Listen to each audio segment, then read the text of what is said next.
Hello everybody, and welcome back to One Nerd to Rule Them All.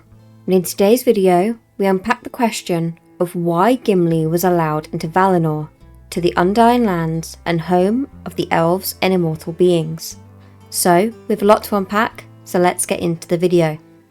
Valinor, the Undying lands, home of the Valar, and resting place of the Elves. A place made just for them. Made so they could live in eternal peace and beauty, and walk alongside the Valar, who inhabit these lands along with the kindreds of elves who stayed there. It was not a place for mortals.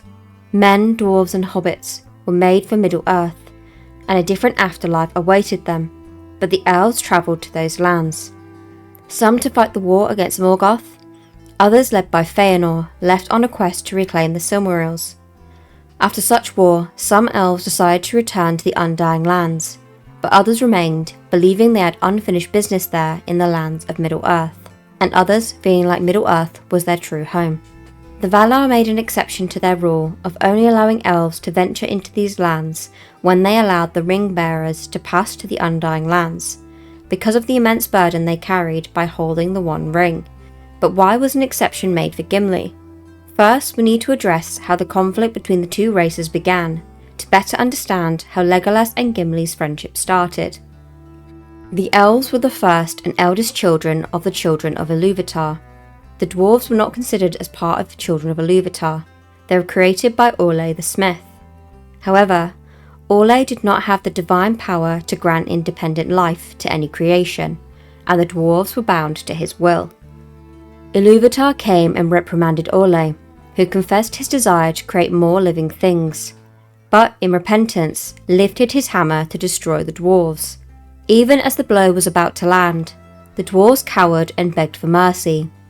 Ilúvatar had taken pity and given true life to the creation of his child, including them in his plan for Arda. Arda was the only place that dwarves were supposed to inhabit.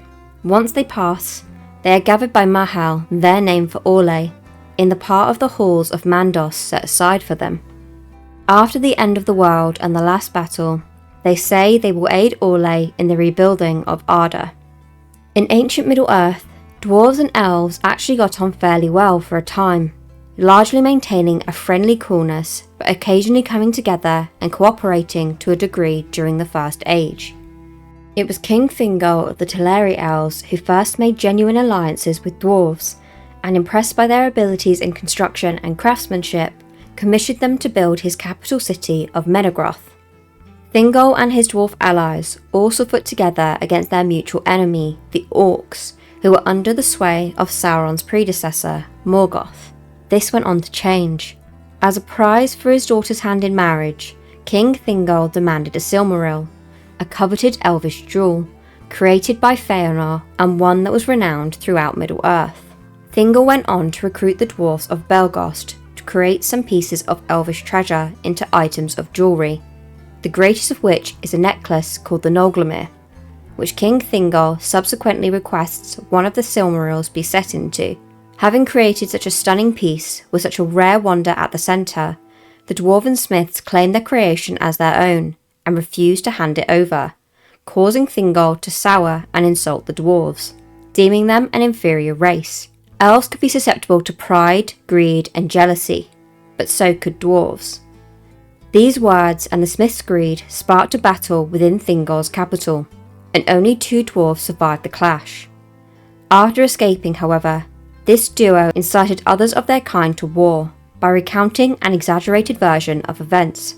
This error, this lapse in judgment, fueled by greed, ultimately resulted in King Thingol being assassinated by an ambush of dwarves, and it resulted in his realm being looted. This is the main cause of the conflict between the elves and the dwarves, but there are other factors.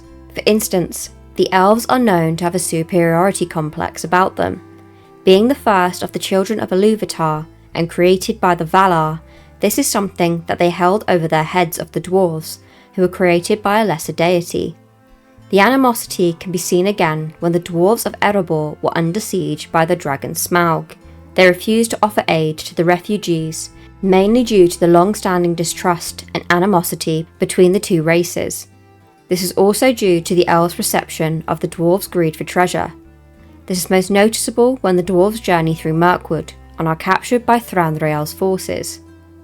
In The Lord of the Rings, we see the ongoing unrest between the two races during the Council of Elrond. As an elf from Mirkwood, Legolas was dispatched to Rivendell to deliver important news about the escape of Gollum, which was crucial information for the Council. Gimli, a dwarf from Erebor, travelled to Rivendell alongside his father Gloin to warn about the growing power of Sauron and seek guidance from Elrond. Despite their animosity, they understood the quest to destroy the One Ring was bigger than any of them, and thus they joined the Fellowship.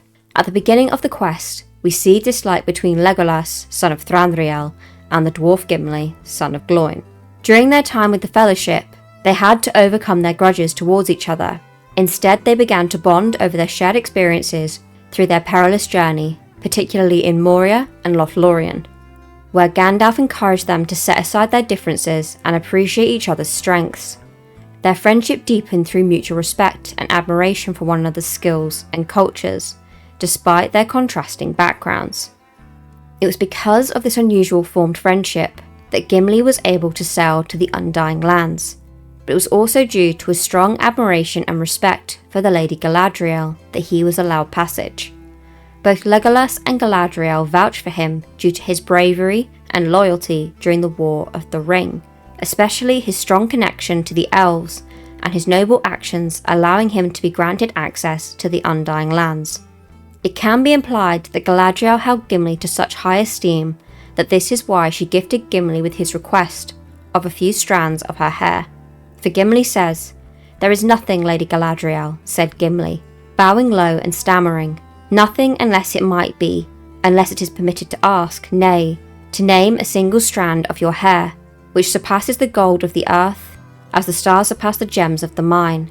I do not ask for such a gift, but you commanded me to name my desire." Galadriel's response surprised all the elves. She granted Gimli's wish and gave him 3 golden strands of her hair, which Gimli promised to set in a crystal, as a pledge of goodwill between the mountain and the wood until the end of days. Gimli is believed to be the only dwarf to ever pass into Valinor, but I could not think of a more deserving dwarf to pass into the Undying Lands and over to the Valar. This brings us to the end of today's video. If you enjoyed this, then please feel free to subscribe so you don't miss out on future content like this.